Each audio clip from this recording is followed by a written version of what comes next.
Hello, everybody. This is Jack Hammer from the Santa Rosa Press Democrat. Hope you're all having a great Monday. This is the Hammerhead Show. It's like always happens on Monday. The Hammerhead Show with myself, with Rob Shu. How you doing today, Rob? I'm doing very well, Jack. How about yourself? I'm hanging in there. It's Monday. Definitely having a case of the Mondays, but can't complain.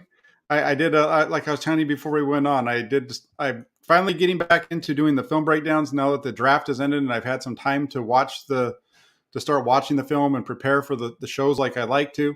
And was doing a live show this morning. You know how sometimes you get out of the habit of what you're doing and you kind Yes. of screw yourself up. And that's what I did because uh, I went to make it full screen. And when I went full screen, I kicked myself off the stream. And fortunately, about 17 and a half minutes into it, somebody pinged me on Twitter and I got the message that, hey, man, we can't hear you. It's quiet. So it worked. That's how my day's going today. So how about you? It's going So okay, you were huh? talking to yourself for quite a bit there, huh, Jack? I was. It was just me in my office. You know, it was a great view because the internet there is much better than it is in where I normally do my streams. Yeah, And yeah, and it was kind of funny. People got a kick out of it, and like I was telling you, in some that's ways I think fantastic. it might have helped people to form their own opinions instead of hearing me jabber on anyway. Yeah, that's right. They came in, they saw the tape, they formed their opinions, then you came back in and gave them the summary afterwards. I'm sure it worked out splendidly. Yeah, something like that. Yeah, it was about a half an hour. We did Samuel Womack today, and I'll do another one probably either tomorrow or Wednesday with him. That one's Very nice. I started with Womack because there wasn't a lot of film out there. I had to talk to a guy who knows another guy in order to get it. And Got to use those inside connections. yeah, and I have a whole bunch of it now, and it's been fun to watch and kind of get an idea who this guy is. And so we'll talk a little bit about the cornerback position here in the stream. But before we get started, we're going to start with the quarterback in a minute. But uh, Raphael 5629er says, "What's up, Jack, Rob, and everyone? Good to have you on board, Raphael." And then we have Ellen. Ellen's a great guest. She says, "Hello, Jack and Rob. Happy beginning of the week. Yeah, happy Monday to you." And then we have Andrew jumping in, says, "Hello, Jack. Hello. Hey, what about Rob? Give Rob some love." Dirk is here. He says, "Whoo, he's ready to go." He's always excited. And then Bryant says, "Jack and Rob, the dynamic duo." Yeah, we tried to Yes, have a fun time indeed. on Mondays and Fridays when we do these shows. And today I wanted to start off with the quarterback. I wrote an article about Brock Purdy and Trey Lance and comparing them kind of to Kirk Cousins and RG3. And, really the reason I wanted to write this article, I've been going back and forth on this for about a week. And then you start to hear all the stuff on Twitter, how Purdy is going to take over the job from Lance and all these different things. And so I wanted to just kind of dig into a little bit about those two, but even more so just going through the Cousins and RG3 dynamic. I think that kind of helps you understand a lot more about the whole situation that's going on with Trey Lance. And so I just wanted to get your idea. Do you think that Purdy to Lance is anywhere close to Cousins to RG3? I mean, first, let me say, I find it pretty fascinating the amount of energy that seems to be placed around the 49er faithful and outside of that, right? On the national level, people really questioning Lance's abilities, questioning whether Lance is that guy. It seems to be a higher level of skepticism, a higher level of doubt than I've seen it in a long time. And people are very opinionated about it. And so when you throw something like this out, it can stir up the chum. And I find that to be fascinating. So, I mean, the short answer to me is just no. I don't really see the parallels there. When I look at Purdy, I may not be as advanced of a quarterback guru as some out there, but when I look at the level of talent with Purdy and compare it to Cousins, it doesn't seem to be on par in my estimation. And so, it's an interesting dynamic to look at. But when I consider the Shanahans and RG3, it sure seems like the backstory is that they were pressured into making that pick. And I don't know that I necessarily see any evidence out there that suggests that Shanahan would allow himself to be pressured into taking Trey Lance with the position that he has within San Francisco. I think the dynamic in Washington was significantly different. Ownership is significantly different. The Shanahans had a different level of power. Where I see Kyle Shanahan right now, I see him at a point where, if he didn't want Trey Lance to begin with, he wouldn't have selected him. So in comparing the talent levels, I would say no. And in looking at the two different scenarios, they seem different to me as well. Yeah, it's interesting when you look at it, because to me, when you start going through it, you start really let's look at RG3 for a minute. The Shanahans had to. They made that pick at 3. It's funny when you look at the trade that they made. They traded 3 first-round picks and a second-round pick to get up to 2 to take Cousins. And you compare that to what the 49ers did with Lance. This is basically the same thing. 3 first-round picks and a third to get up to 3 for Lance. So you get the similarities there. And that's really where it stops. I think the thing with, there's been a lot of speculation over the years about the Shanahans not wanting RG3, that they didn't want him, what have you. Maybe they didn't, but they had a lot of their most success in Washington was when they had RG3 in 2012, his rookie year. And the comparison to Cousins between, with Purdy and Cousins or what have you, I haven't really seen anyone make that comparison, but there's really isn't a comparison between the two. I mean, Cousins is a guy who won big time games, got all the way to the Big Ten championship game, was a 3-year starter at Michigan State, had the biggest difference between him and Purdy was that he showed the arm strength to hit all areas of the field, even in college. And when you watch Brock Purdy play, you don't see that. You see a guy who he's Nick Mullins. That's what he is. And Jimmy Garoppolo. He's going to beat you over the middle of the field. He's going to beat you off of play action. He's not going to be able to beat you down the sidelines very often. Whether it's a mid-level out route or a deep route.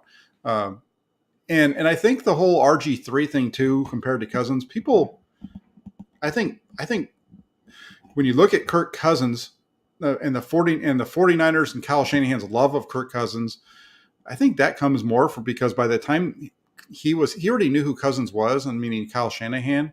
Right. But got to know him in the first year. Yeah. He got to know him in 2012 and 2013. Because he was gone in 2014, he was in Cleveland, so he got to spend 2 years with them, and then he got to also watch Cousins grow, right? And he's friends with Sean McVay, so he knows what he's being taught. And by 2017, when he took over the 49ers, Cousins was coming off Pro Bowl years and had back-to-back 4,000 yard seasons, almost 5,000 yards in 2016.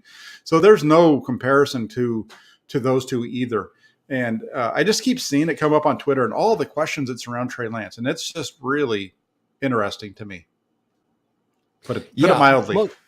Most definitely. I mean, it certainly you look at Cousins, and it wasn't something where Shanahan obviously preferred him, to your point. I mean, in that first year with RG3, before the injury, before that brutal, I just remember that playoff game and saying to myself, dude, that knee does not look sturdy. And yet he remained out there. And then it was sort of a gruesome injury to watch and never recovered from it.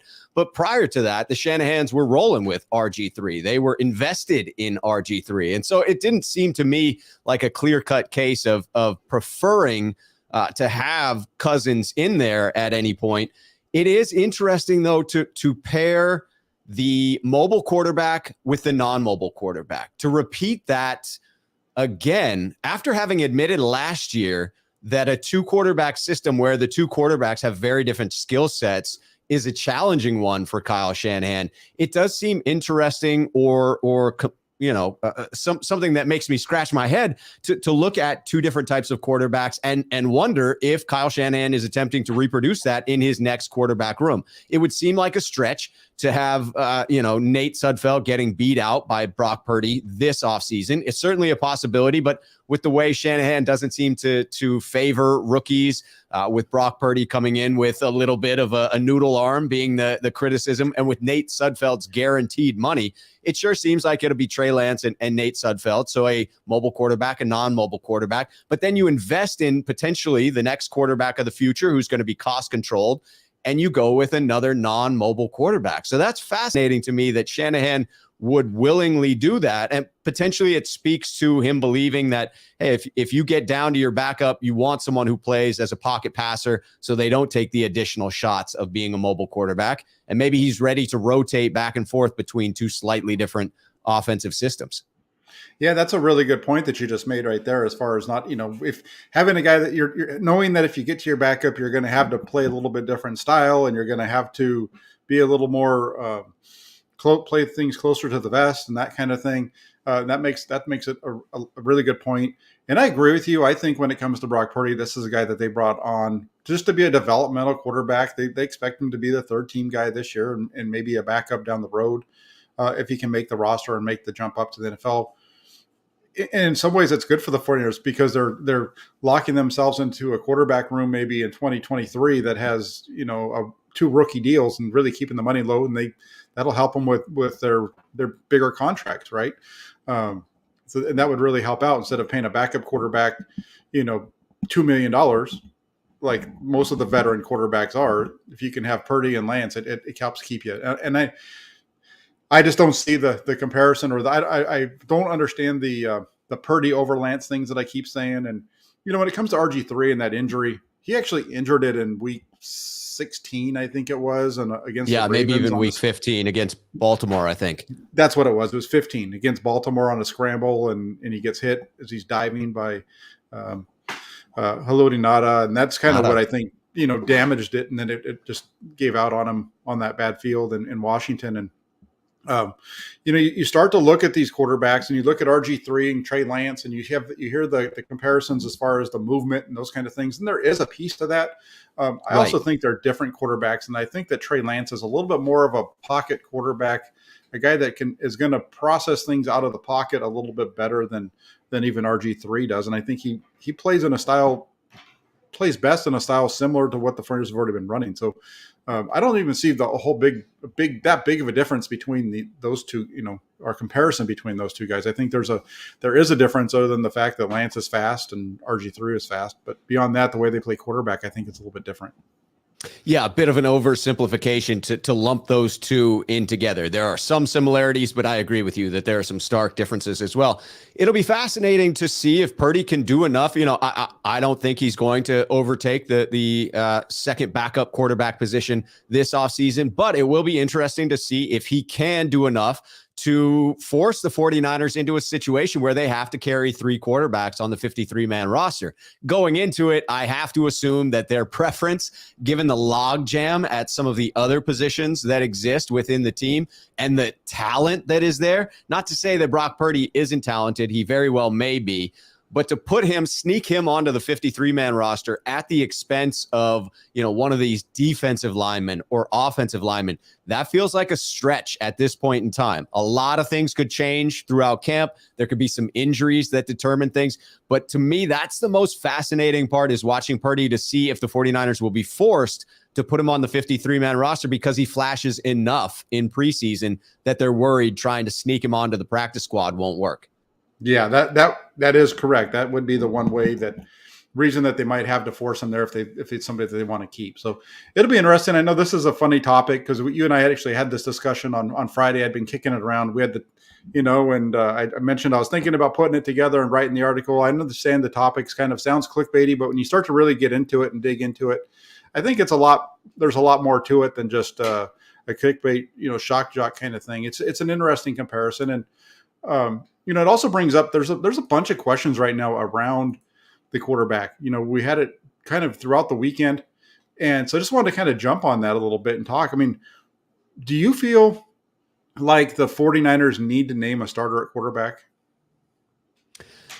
No, I don't think it's 1000% necessary, but at some point I do believe that it benefits them more than otherwise. I think they will get to a point where it would behoove them to say that Trey Lance is a starter. I do believe in building up the player that's there as your starting quarterback. And I understand those that would say, well, if he's not mentally tough enough to go through the situation, not being declared the starter, if he's not into the iron sharpens iron mentality of competing for that spot, well, then he doesn't deserve to be a starting quarterback within the NFL.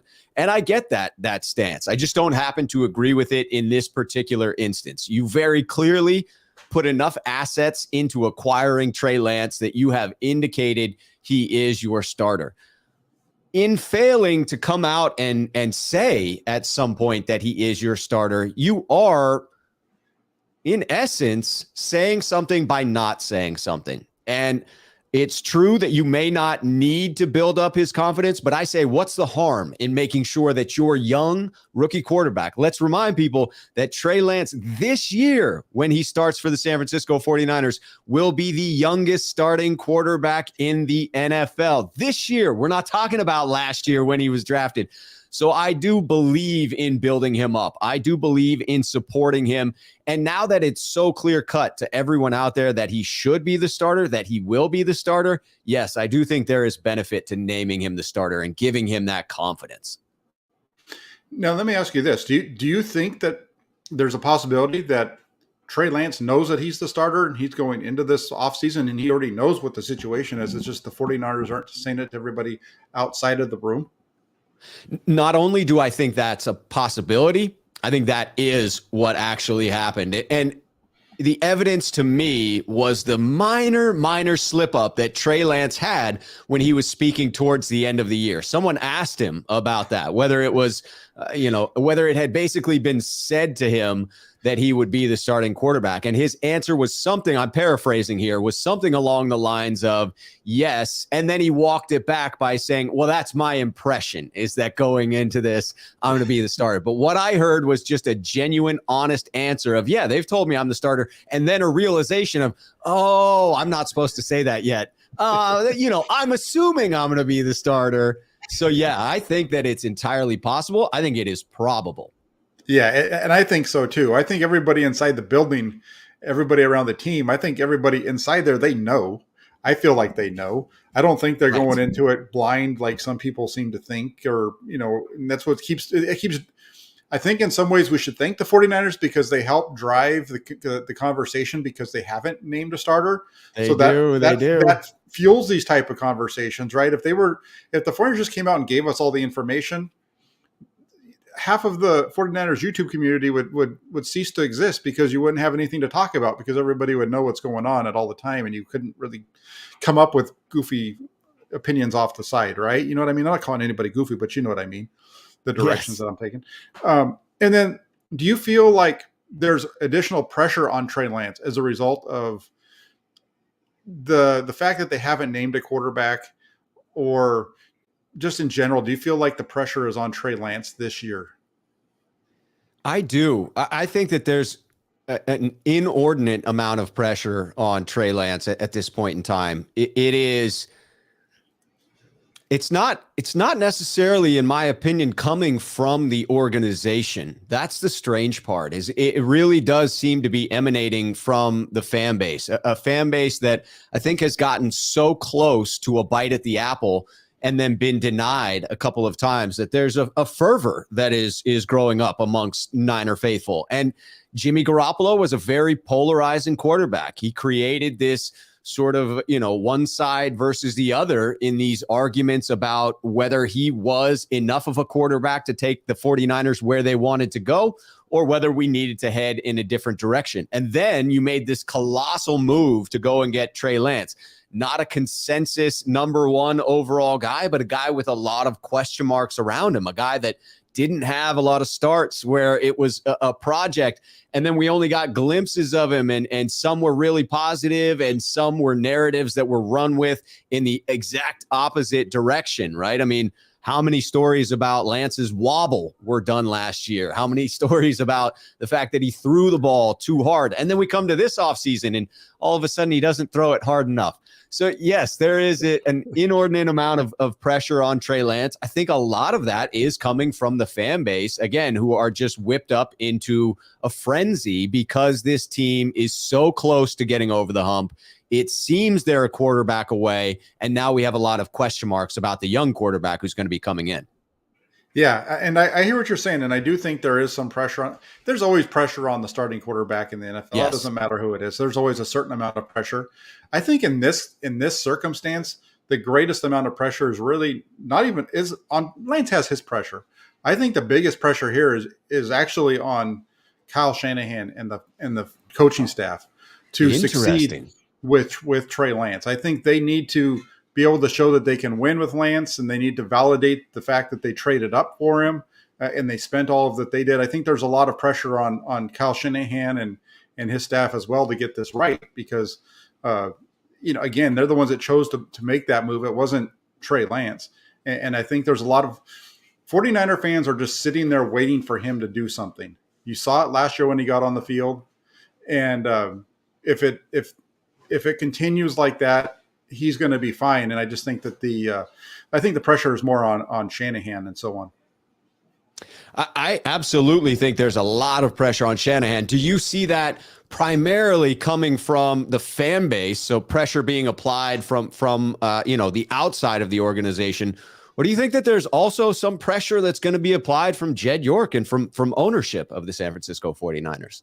Yeah, I could see that. I think that, from what we know and what we hear, York was a big supporter of Jimmy Garoppolo. And so to make the move from Garoppolo to a young quarterback, there could be some internal pressure as well to make sure that they're succeeding. The one thing that I think that we need to, when we're looking at this whole situation too, I think the other thing that we need to do is when you take a step back and you look at the process that the 49ers are going through. The 49ers had a plan when they made the move up to 3. They had a plan on who they were going to take. They had a plan on how that whole season was going to play out for that quarterback and how, kind of what they wanted. I think, in order for him to play, they had an idea of what they wanted to see and so on. And I think the plan is working out similarly to kind of in the direction that they were really hoping it would. Right. And, I was one of those who honestly came out and said, as soon as they made the trade up to 3, that they had to trade Jimmy Garoppolo now because they wouldn't be. It was going to be a detriment to Trey Lance's development and his ability to win over the locker room. Didn't see any of that really. Though once the season got started and they started rolling, there just really wasn't. And I know the team struggled in the beginning of the season, but I don't think it had to do with the quarterbacks completely. I think there were some other things that were going on as well. And I'm looking forward to Lance being the guy and just the way that it plays out, because I think it's going to be in the 49ers' favor this season. I'm very much looking forward to Lance being the guy and there not being question marks about that fact. I was admittedly on the side of, hey, I'm on board with this. Let's have Jimmy Garoppolo lead us for one last dance.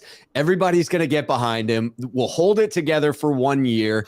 Lance gets time to learn behind Jimmy, give him time to develop, give him time to learn the system, then hand the reins over next year. And I was quite pleased with the fact that I remained faithful in that and that it turned out to be a fruitful decision by the San Francisco 49ers. Now, I will admit that I, at some point, didn't lose faith, but I became exhausted by this process because of our failures to then move Jimmy Garoppolo. And that extended this conversation further than I had anticipated it ever going with the San Francisco 49ers. So now I look back with a bit of regret that we didn't trade Jimmy last offseason, just so that this offseason wouldn't have been as stressful as it has been to this point. So I will get a lot of relief when the 49ers come out and make it very clear the path that we are taking going forward. Simply having Jimmy Garoppolo still on the roster right now, I still feel confident that the 49ers are going to either trade him, which I think is still the most likely scenario, or release him with a minor chance of renegotiating that contract and making him the backup. But I mean, really minor chance of that happening. But until it does, it is going to cause me some inner turmoil, Jack. No, I hear you. You sound like, the majority of the fan base, right? And Yes. then, we have a comment from Bryant here that just popped up, and he says, Jack, the only plan was to get Watson, then Stafford, then they traded up and didn't have a plan. That's why they tried to trade for Rodgers. It fell apart. Let's get Lance, plan D. I look at this and I don't know if we know that they were interested in Stafford. We know that. We know that there was a discussion internally about Stafford. They want to get that done. The That's been Stafford deal didn't confirmed. work. Yeah, that was confirmed by them. We know that they were interested in him. They didn't get it done. The Watson thing, they might have been interested in Watson, but again, there's an issue with the the whatever it was, 22 accusations or whatever it was, all those different stuff that's dealing with Watson. 49ers don't have to deal with that. And so they did. They tried to make those moves. And then once that didn't work out how they wanted, they decided, okay, we're going to, like everybody has to do in life, plan A didn't work. So now you have to go and figure out what your next step is going to be. And their next step was that they were going to go ahead and make this move up to 3 and take a quarterback. And I believe what they say when it was Trey Lance. Might it have been a Mac Jones at one point? Maybe, but I think it was pretty much going to be Trey Lance all the way through. And then, hey, at the last second, when you find out there's a possibility that Aaron Rodgers might be available, you have to ask the question.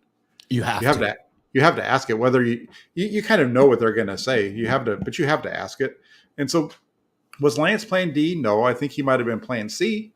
I think they wanted to go maybe the veteran route, the Watson, the Stafford route, and then they fell back to Lance. And that's okay. I understand it. I would have been on board with either of those first two if it had worked out. I would have been okay with Rodgers too. I think with Lance, they get a better deal though, because now they get the salary cap relief and all those kinds of things. So I think it worked out in their favor at the end. And it's important to remember that Lance could have been plan A throughout that entire sequence, right? I mean, throughout, They could be looking at tape of Lance and exploring the possibility of trading up to select a quarterback. And then at the same time it doesn't seem like they ever got past the due diligence phase with the Deshaun Watson. There certainly seemed to be interest. It appeared as if there were some conversations happening with the San Francisco 49ers and the Houston Texans. But I mean, as with every big name free agent that's out there, John Lynch does his due diligence. He will make the phone call to find out what the asking price is. Is this player really available? Is it a potential fit? But as with many of those names that get linked to San Francisco, it doesn't mean that something is going to materialize from that. He may have just been getting the framework of a potential deal so that they could weigh that potential framework against those 22 civil cases that existed, right? And so the Watson thing, yes, that was there. It could have been smoke. It could have been real. The Stafford interest, definitely real, but you could see them, they'd be in the midst of their draft preparation at that point, right? They were caught off guard while in Cabo that the Stafford deal could happen. Shanahan talked about that as much on the podcast with Peter Schrager and Sean McVay. So that has certainly been confirmed, but could have been while they were doing all their draft due diligence. And then the Rodgers thing certainly came up out of nowhere. I'm guessing the Niners already had plan A in place at that point. Rodgers slipped in it, and you would throw him above plan A because he's Aaron Rodgers. He's coming off an MVP season. But again, it never seems like it got past the due diligence phase. So throughout all of that, were the 49ers prepared to alter their plan and go a different direction than Lance? Yes, it would seem so. And Lance could have been their target all along throughout that path. Yeah, absolutely. They could have been kind of running parallel paths the whole time, right? This is our direction if we do it through the draft. Here's the direction if we get a veteran. This is kind of because they didn't make the trade for the third pick until the veteran options, those top two veteran options were off the table.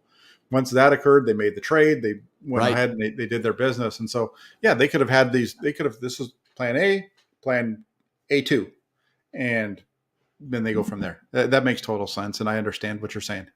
That's a really good one there. And everybody likes to talk about the quarterbacks. It's the most important position on the field when it comes to NFL. If you have a good quarterback, you're going to win. It's funny. I put out a tweet today comparing Kyle Shanahan and his first 5 years to Bill Walsh and his first 5 years. And it's a positive tweet. In my opinion, you have a coach in Kyle Shanahan who's won 48% of his games. Not too bad. He won 13 games in his third season, made it to the Super Bowl. Won 10 games in his fifth season, lost in the NFC Championship game by 3 points on the road.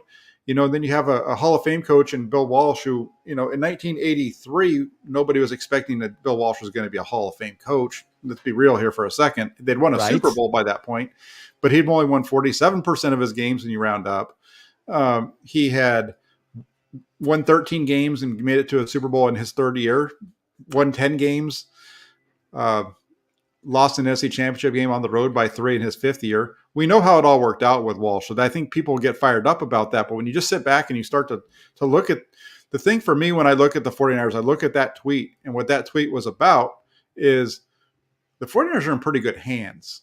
And I think the 49ers, we can sit here and we can have a discussion and debate about certain things.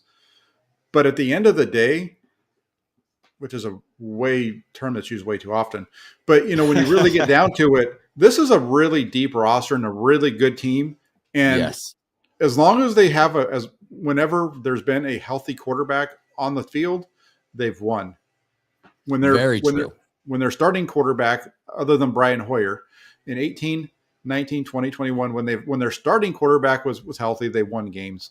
And as long as Trey Lance is healthy, if Trey Lance can do what you're expecting to do, this is a team that has a Super Bowl window that should be open for a good 5 years, I think. That seems very reasonable to me. I mean, it does not take much more than average quarterback play from Trey Lance within this system with that lowered quarterback salary, building a roster around him for this team to be very talented and still compete for Super Bowls. If Trey Lance is what some of us hope and believe him to be, this team should be Super Bowl favorites over the course of the next 3 or 4 years.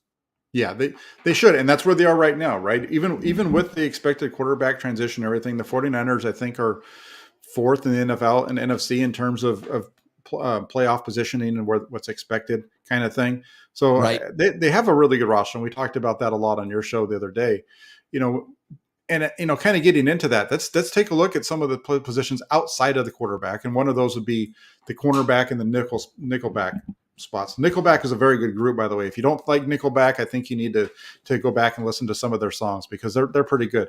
But getting back to the football, starting cornerbacks and Nickelback, who do you have there?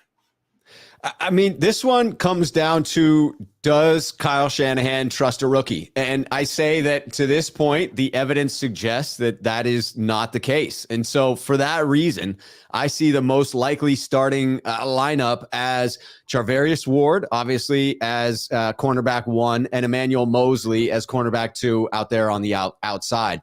I really still love what Matt Barrows first suggested. At least that was the first place that I read it, hearkening back to the 2011 season where you had Carlos Rogers, who would play on the outside, but then slide inside to the nickel position, thus allowing at that time a rookie, Chris Culliver, to come onto the field and play the outside in nickel situations. So I still love that as the way in which we start the year. E-Man slides into the nickel. Ambry Thomas, now the sophomore, coming out, playing on the outside. Could it also be Charvarius Ward on the outside? And if you have a healthy Jason Verrett, could he start full-time on the outside? Yes, that would leave E-Man free to play the nickel. I don't know if that would, in a contract year, be something that Emmanuel Mosley would fight against, right? He's going to be looking to get the most money he can come next offseason. But I see it as some combination of those 4 veteran players. I know that we have a lot of talent coming in as a rookie. My speculation is, even if one of those players shows enough to be a starter, that it takes a few weeks for Shanahan to find that level of trust with a rookie in order to put them out there. Yeah, no, that's really good. And see, this is how you remind me of where some of the things that we've heard over the offseason, especially when we start talking about the nickelback. Charvarius Ward, definitely, I think he's going to be, as we know, he's a starter. The question comes over on the other side, is it going to be Thomas or Mosley? I think that it's probably going to be Mosley. That's who they're going to want to have starting if he's healthy.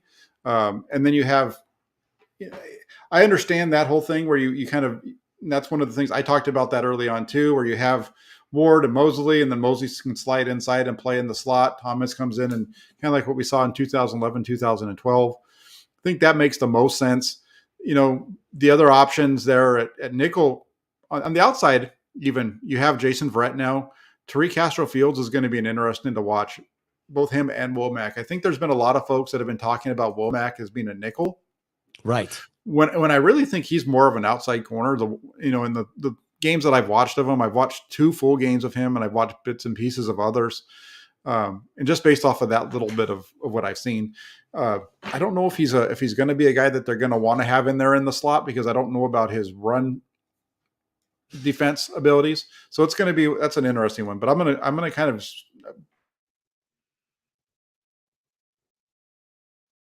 of. Did we get Jack frozen here? Hit me in the comments. Is Jack frozen or am I frozen? If you can hear me, folks, let me know. He's making a very. Oh, I can hear him. I can hear him. Are you Jack, there? Yes, sir. You are back. Sorry, I don't know what happened to me there. Every once in a while, I freeze up. It's cold over here right now, so every once in a while it gets a little cold and I freeze. So I apologize on that one.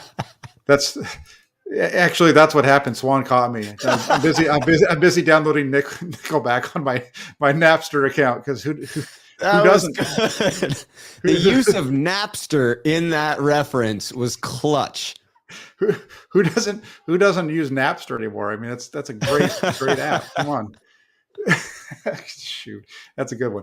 And then that leads us to the other position in the secondary, because that's kind of where the 49ers, I think, have the most questions, is in the secondary, between the cornerback and nickel. And then now you also have the strong safety position, or the opposite guy who starts opposite of Jimmy Ward. And who do you feel is going to be the starter there? It seems to me, I mean, granted, this is the position where I felt as if the 49ers did not do enough to address it. It felt like they applied a couple of Band-Aids, but neither of the Band-Aids applied really felt like it covered the actual existing wound that was there.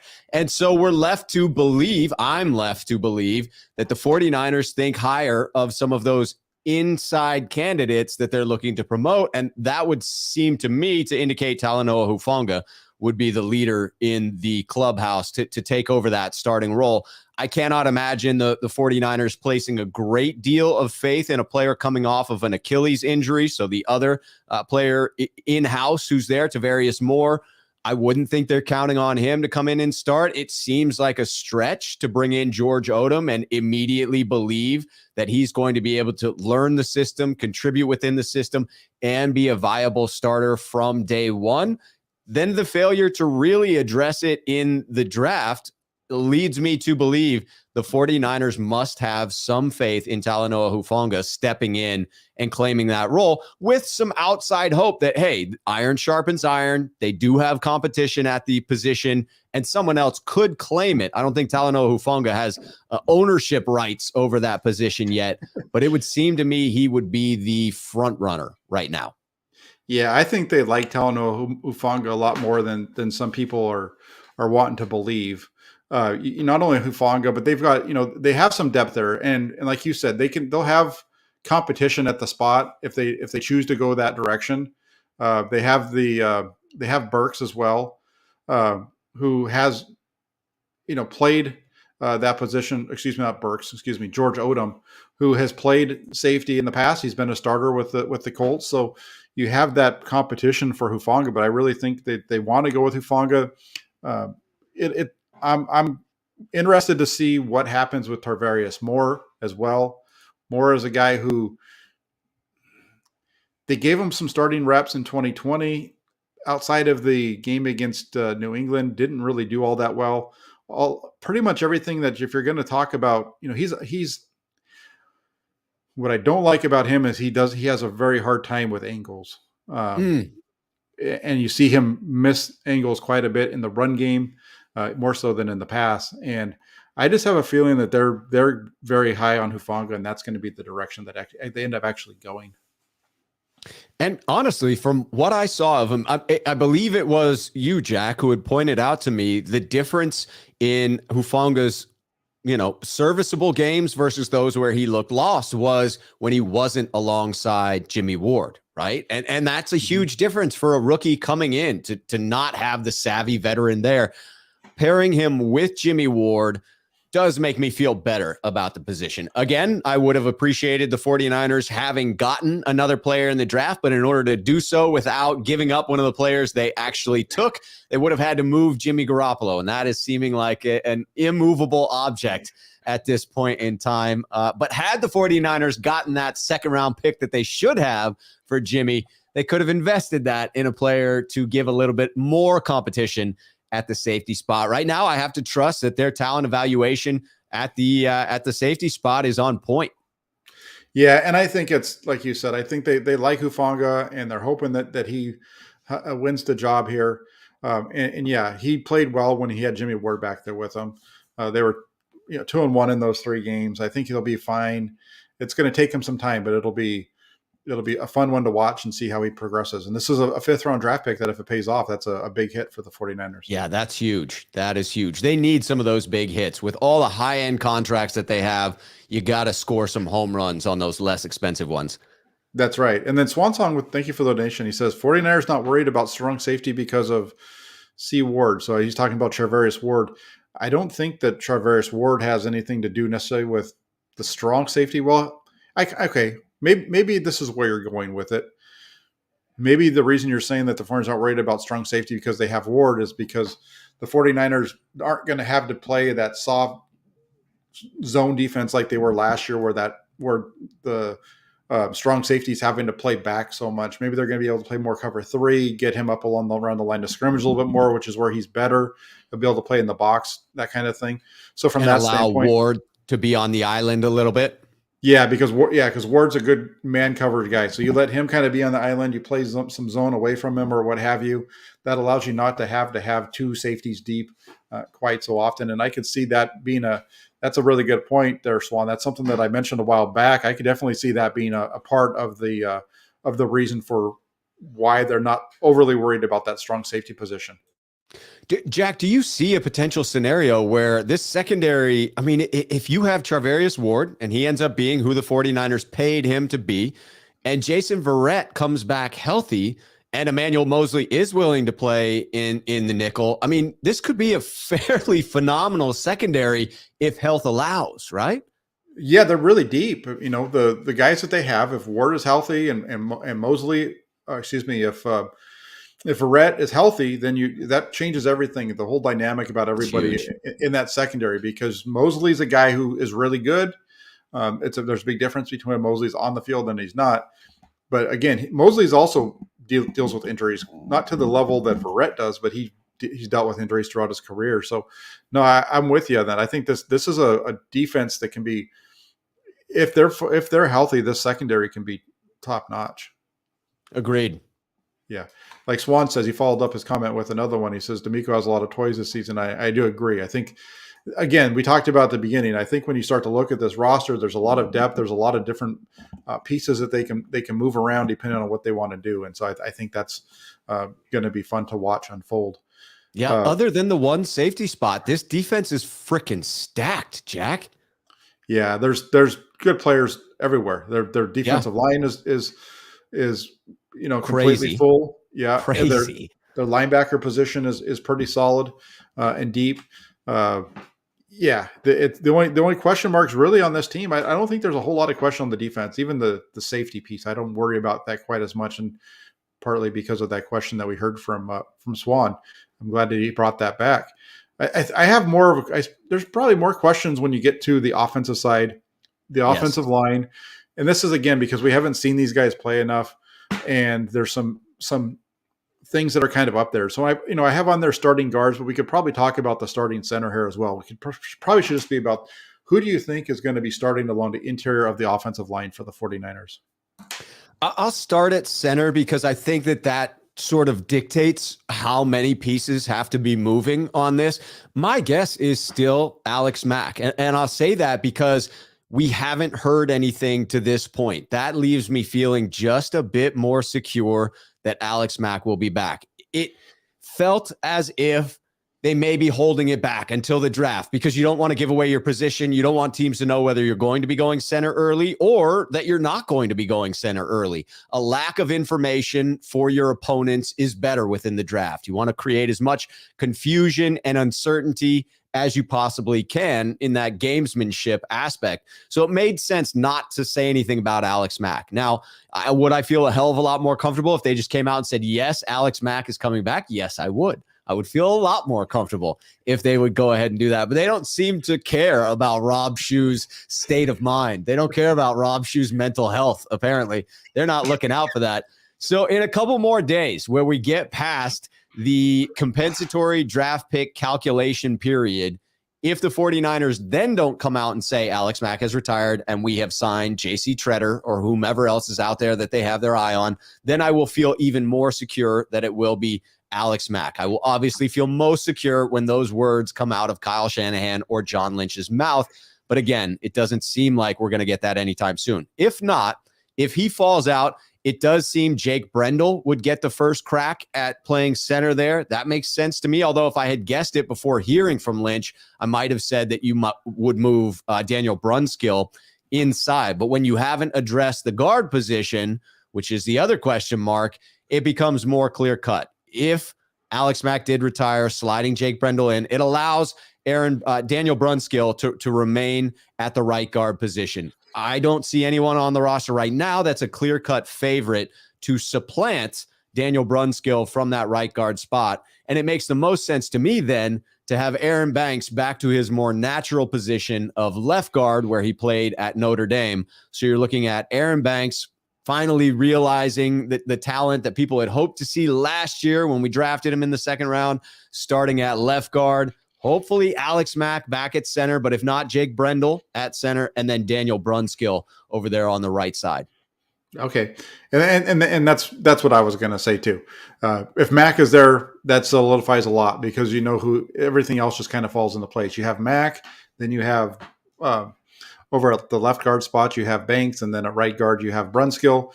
Brunskill is, say what you want about him, but he's not as bad as some people want to make him out to be. He does have his faults, but for what you're spending for that player and what you had to give up to get him, which was nothing, he does the job pretty well. And to this point, they haven't taken anybody yet that's going to replace him. I think we'll see that come up in 2023 with one of the two players that they just drafted this year. And then when you look, when you look at him, Brunskill over there. And the other question too, and this was brought up by Gav because he probably read my article last week. I'm just going to throw this one at you really quick, but is this going to be Mike McGlinchey's last year on the 49ers? It seems to be trending in that direction. It's not too late. His future could absolutely be decided by his play on the field this year. But with what we have seen from McGlinchey up to this point, and the 49ers lack of, information around renegotiating a fresh contract for McGlinchey, it would seem to me that this would be Mike McGlinchey's last year with the San Francisco 49ers. And they appear to have considerable depth, and one of the players that might step in to replace him could already be with the team at this point. Yeah, I think so too. I think that just unless he comes out and blows it away, I think you're going to see them move on. This is another one of those moves that he's going to make $10.9 million when you round up this year, 10.888, right? And at this point, unless he really steps up, I think that's where the spot you're going to see Jalen Moore slide into the following year. Just kind of makes sense. Moore is a guy who there's been talk about him kind of being able to play inside, but I think he's still more of an outside guy. I'm gonna stick with it on that one, and so we'll see how that goes. Swan Song jumps in with a $2 donation again. Thank you, Swan. He says if Mack retires, is a starting center on the team right now. You've already said Jake Brendel. I've said Daniel Brunskill in the past. I think the starting center, if Mack does retire, is probably on the team right now. And part of the reason why I said is because they don't have any money to sign anybody else. Right. The only counter argument to that, Jack, is if the starting center is already on the team, there's no need for secrecy, right? The draft is come and gone, and so there's no need to keep anybody guessing as to your moves. if you have the inside information that Mac isn't coming back at this point, and you don't plan to go and try and sign any free agents that are out there, the question in my mind would become, why are you holding on to that information? What is the secrecy benefiting you as the San Francisco 49ers to this point? If the draft has come and gone and you don't plan to sign anybody, if you have that info at this point, you could just leak it out. Yeah, no, you're right. There isn't a whole lot of benefit there. It goes back to our conversation earlier about Trey Lance. You know, the 49ers just don't want to put any information out there about anybody on their team when it comes to that level of detail, it seems like. And so that would be the only reason that I could even give you. Not that it's a good one or a bad one. It just seems to be the direction that they're taking, right? It is. It is. They are consistent in that way, Jack. They are very consistent in that way. And then really quick before we go, I was telling you, I took a look at some Sam Womack over the weekend. Know a guy who knows a guy who got some film up there for me. And so I put that on YouTube this morning. It's a great video. The first 17 and a half minutes of it, you don't hear me talk because I didn't realize that I'd taken myself out of the stream. So all you see is me clicking through the various plays. And then afterwards, after Gav and some other Luke Walsh, who's always in here with us, nicely let me know that nobody could hear a word that I was saying. I got my mic figured out, and then I jumped in and went back over some of the plays that had stood out to me throughout, because I pretty much went through the entire film breakdown muted. So if you like to watch football and you want to see some more about the players, then go ahead and check that one out. It's on my channel here. And watching Womack, he's, with what I've seen of him so far, he is everything that the 49ers talked about him being, and his tape matches really well with what we've heard from a breakdown standpoint, as from the little bits and pieces that were out there with regards to who he is and how he plays. I can't wait to go back in and watch that. Luke with the good comment there saying, hey, Jack's going to test us on that 18 minutes of silence that occurred. There are going to be some questions. There's a test coming out tomorrow. Be prepared for that film review. That's right. That's exactly right. I should do something like that. That'd be a good way to make sure everybody's paying attention, keep everybody on tech. Because if there's anything that Jack's doing, he's trying to make the 49er fans know every little detail they can about their team. That's for sure. Yes, Jack is an educator. And then real quick, Andrew says, what did you think of Jack Cohn in the Notre Dame Toledo game? I'll tell you what, Toledo should have won the game. They had a goofy kind of coverage scheme at the end that Cohn beat for a touchdown. But other than that, he was all right. But that was a really interesting game. One of the things I noticed about Womack is they have him. He's really good in zone with his eyes. He trusts what he's seen. He breaks. He has a great break on the ball because his eyes are just, he just does such a good job with his eyes. And people don't really run away from him. The only thing that I've seen him have trouble with so far is double moves. He's gotten beat on a double move in both games. Other than that, he's been pretty good. So as a 5th round draft pick, it's about everything that you could expect to have out of a cornerback, I think. Yeah, not too shabby for a 5th rounder.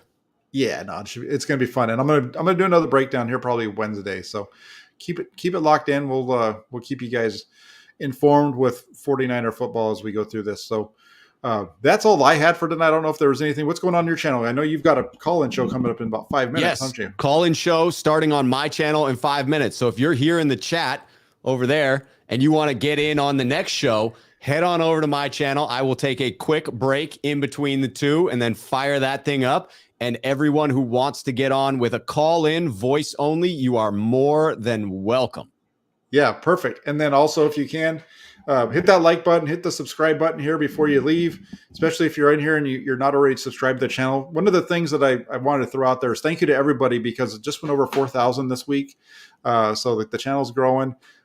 Just got to keep that thing going up, and that's the goal. So thanks to everybody that tuned in tonight. Thank you, Rob, for making the time to come on with me. It's always fun. Always a pleasure, Jack. Have a great night, everybody. I will be back with you soon. Take care.